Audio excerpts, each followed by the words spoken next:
Dear students, in this episode, we plan to discuss Kelvin cycle. First of all, we must know why it is important for us to know about Kelvin cycle.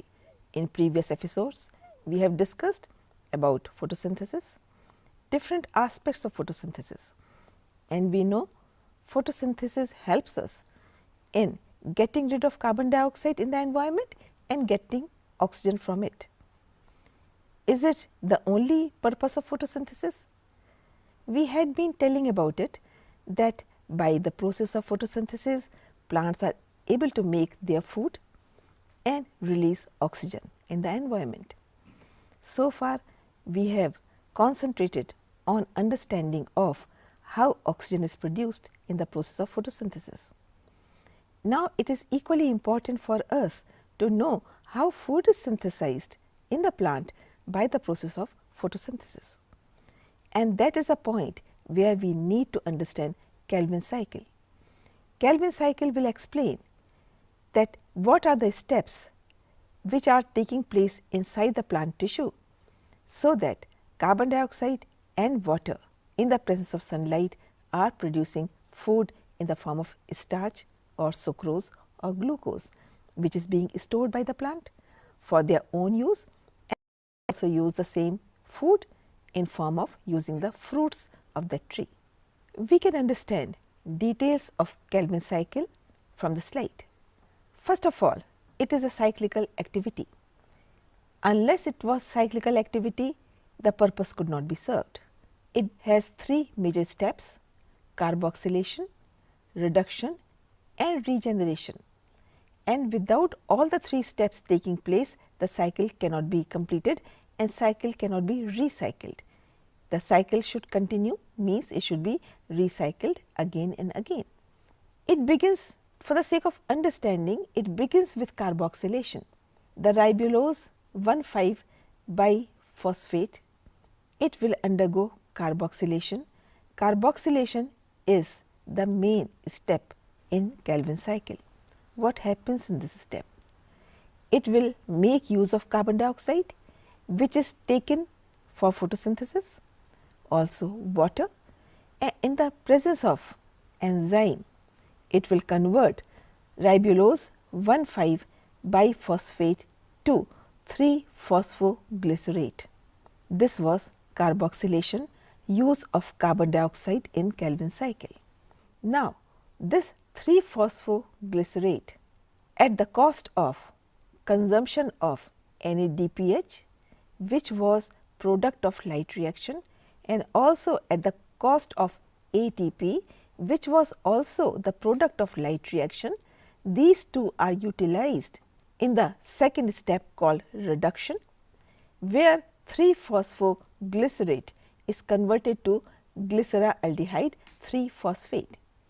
I may repeat this step in a different way to make you understand better. Carboxylation has taken place and now reduction will take place. For that, we need to use, the plant needs to use NADPH and ATP, which was the product of light reaction, and using that it will convert 3-phosphoglycerate to glyceraldehyde and 3-phosphate, and in the process ATP is converted to ADP and of course phosphate molecule. Please remember, the plants are doing photosynthesis to get energy as ATP, to give out oxygen and also to make food. The energy such produced is not fully used for all the other processes in the plant. Part of ATP is also used to complete the process of photosynthesis to produce starch and glucose. So, whatever energy is produced, that is partly utilized by plant itself for this particular process. So, we have reached up to the point, the formation of glyceraldehyde 3-phosphate after the process of reduction. Now, next step is very important. By series of steps, of course, starch is produced and sucrose is produced. This is a food for the plant. The plant will use it as a food, and of course, we will also use. But now the next step called regeneration is more important than the previous step. Unless regeneration takes place, the cycle will not continue. Cycle will stop with the production of glucose and starch and full stop. How about the next? The next cycle has to continue so that food is continuously produced by the process of photosynthesis. So, in this regeneration, the plant will still use more ATP, which will be converted to ADP, and the end result will be ribulose 1,5 biphosphate, with which the Kelvin cycle began. So, beginning is important, but replacement is also important. If cycle begins at this point, undergoes carboxylation, then reduction, then regeneration, then only it reaches to the first initial point again. Otherwise, cycle cannot continue. That is one thing to understand. Second thing to understand, what we are producing, the plant is producing in the form of ATP is partly utilized. Plant is producing NADPH, partly utilized, and that is converted to ADP. Normally, ADP is converted to ATP because we need energy. The plant needs energy. Any living body needs energy. But here, part of that ATP which was produced as energy is self-utilized to complete this cycle in order to have food, the starch and the glucose. So, that is the purpose the Kelvin cycle is serving in the plant's body, and this is called biosynthetic pathway because plant is producing biosynthetic material, that is glucose or sucrose or starch, which is stored in the plant for a long time and can be used by other organisms as well. I am sure this particular slide makes it very clear how this process is happening. Let me draw your attention on certain points. Now, you can see NADPH when used for Kelvin cycle is converted to NADP like ATP to ADP. Adenosine triphosphate converted to adenosine diphosphate, that means plant has to give energy more to convert ADP to ATP. So, this is a complex process which will again run within the plant. Similarly, you can see 3 ATP consumed are giving out 3 ADP in the regeneration process. Of course, the plant had to shell out energy, but coming to the initial point of Kelvin cycle is also important. So, cycle goes on. So, okay, this also happened. So, this is complex shuffling. This complex shuffling completes the cycle. In this, 15 carbons are produced at the initial point and 15 at the point where starch was synthesized, and the enzyme utilized was in carboxylation, ribosco enzyme. So, enzyme utilization is only at the carboxylation, and of course, other processes are going on as explained in the cycle. With this, we complete Kelvin cycle, which is biosynthetic pathway or biosynthetic cycle. It is named Kelvin after the name of the person who described it in detail. We have discussed Kelvin cycle and 3 important steps of Kelvin cycle being carboxylation, reduction and regeneration.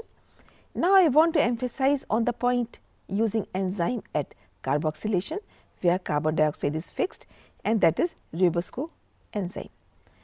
Now, ribosco is the enzyme which has affinity for oxygen as well as for carbon dioxide. In Kelvin cycle, we have shown its affinity with carbon dioxide because it is being used in carboxylation and fixing carbon dioxide. And also, I would like to remind you students that Kelvin cycle takes place in C3 plants as well as C4 plants. But there is some difference between C3 and C4 plants that we will understand in the next slide. Difference between C3 and C4 plants is photorespiration. Photorespiration takes place only in C3 plants. What happens in this? As I told you while explaining Kelvin cycle, that the enzyme ribosco at the level of carboxylation, it has equal affinity for oxygen and carbon dioxide, and when carbon dioxide is more, naturally it is working on carbon dioxide. But suppose oxygen is available, then if it is getting linked to oxygen, then photorespiration will begin. And what will happen? and that can begin only in C3 plants, not in C4 plants. So, there won't be any synthesis of ATP, no synthesis of NADPH, that means product of light reaction will not happen. There is no synthesis of sugars, that means food is not prepared by the plant nor stored. And instead of oxygen, carbon dioxide is released utilizing ATP. So, whatever ATP is present in the plant, that is also being used to produce carbon dioxide, which we do not require, we require oxygen. So, this is considered a wasteful process. It can take place in C3 under certain circumstances, but whenever it is taking place, it is a wasteful process and it does not take place in C4 plants. And that is why C4 plants are considered more stable. They can survive in slightly higher temperatures or variable temperatures and carry on photosynthesis well and also Kelvin cycle well, so that they are though using ATP, but also producing oxygen and also continuing with the Kelvin cycle to produce sugar and starch as their food material. Now, in C3 plants, as I am discussing the photorespiration, when will it take place and how it will take place?